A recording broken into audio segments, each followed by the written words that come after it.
सामने दिख रहा है ना, जो कैबिनेट मीटिंग होती है तो एक पक्ष को उल्टी आती है अजीत पवार जी का पक्ष देखकर। अजीत पवार को दिक्कत होती है क्या क्या शिंदे के लोग बोल रहे हैं।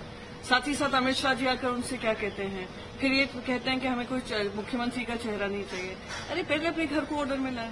इनकी तरह नहीं काम करेंगे कि एक तरफ कोई कहे हमें उल्टी आती है, हमें घिन आती है, चेहरा देखने से होता है, हमें कॉम्प्रोमाइज करना पड़ रहा है और अमित शाह आकर कुछ और फरमान देकर जाए। दिल्ली के दरबार में फरमान होते थे और ये लोग पूरा करते थे, उस तरीके का काम हो रहा है जो महाराष्ट्र की संस्कृति और संस्कार के खिलाफ है।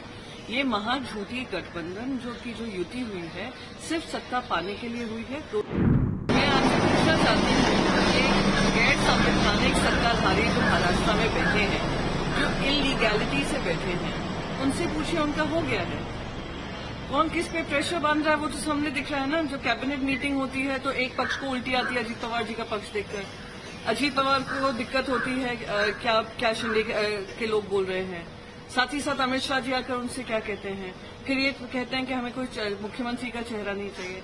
अरे पहले अपने घर को ऑर्डर में लाए, फिर दूसरों की बात करें। और रही हमारी बात, महाविकास अघाड़ी की सीट डिस्कशन चालू है, जारी है, पॉजिटिव वे में चल रहा है। 90% से ज्यादा डिसीजन हो चुका है, 10% की बारी है, वो भी हम लोग आपस में सुलट लेंगे।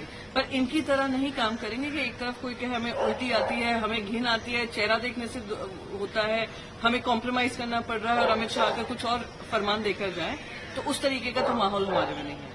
महायुति एक तरफ जो है विरोधों पर आरोप लगा रही है, लेकिन महायुति के जो नेता है वो बार बार दिल्ली के चक्कर काटते हुए दिख रहे हैं। लगातार दिल्ली में बैठक शुरू है, किस तरीके से? मैं यही कहूंगी, युति सिर्फ दिल्ली के दरबारियों की तरह, जैसे दिल्ली के दरबार में फरमान होते थे और ये लोग पूरा करते थे, उस तरीके का काम हो रहा है जो महाराष्ट्र की संस्कृति और संस्कार के खिलाफ है। ये महाझूठी गठबंधन जो युति हुई है सिर्फ सत्ता पाने के लिए हुई है। तो तीनों में किसी में आपस में तालमेल नहीं है, ना सीट को लेकर, ना सीट एलोकेशन को लेकर, ना कैंडिडेट्स को लेकर। इसलिए बार बार वो दिल्ली जा रहे हैं क्योंकि इनको लगता है दिल्ली से जो अमित शाह जी कहेंगे, बाकी दो पक्ष जो टूटे हुए पक्ष हैं वो भी मान्यता देंगे और काम उस आधार पर करेंगे। पर सच्चाई ये है कि महाराष्ट्र की जनता इन लोगों के ऊपर विश्वास नहीं है।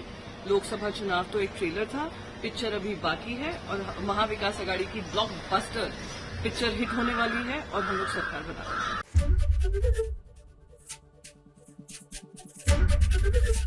एबीपी गंगा, खबर आपकी, जुबान आपकी।